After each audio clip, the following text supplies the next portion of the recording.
আসসালামু আলাইকুম ওয়ারাহমাতুল্লাহি ওয়াবারাকাতুহু। আজ আমরা জানব মুসলিম জিনের জন্ম কিভাবে হয় ইসলামী বিশ্বাস অনুযায়ী। ইসলাম মতে আল্লাহ তাআলা মানুষ সৃষ্টি করার আগেই জিন জাতিকে সৃষ্টি করেছেন। কোরআনে বলা হয়েছে আল্লাহ জিনকে সৃষ্টি করেছেন ধোঁয়াহীন আগুনের শিখা থেকে।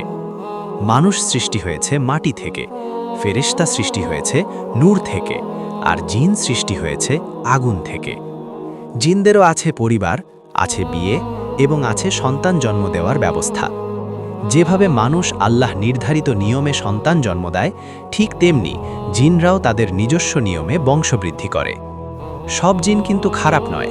অনেক জিন আছে যারা আল্লাহর উপর ঈমান আনে, রাসূল সাল্লাল্লাহু আলাইহি ওয়াসাল্লামের উপর বিশ্বাস করে এবং ইসলাম মেনে চলে। এই ঈমানদার জিনদেরই বলা হয় মুসলিম জিন।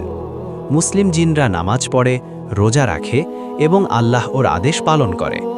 হাদিস ও ইসলামী বর্ণনা থেকে জানা যায় জিনদেরও সমাজ আছে, ভালো ও মন্দ আছে, ঠিক মানুষের মতোই। সুতরাং মুসলিম জিনের জন্ম কোনো ভৌতিক গল্প নয়, বরং এটি আল্লাহ সৃষ্টি ও তার কুদরতের এক বিস্ময়কর নিদর্শন। আল্লাহ আমাদের সবাইকে সঠিক বুঝ দান করুন। আমিন।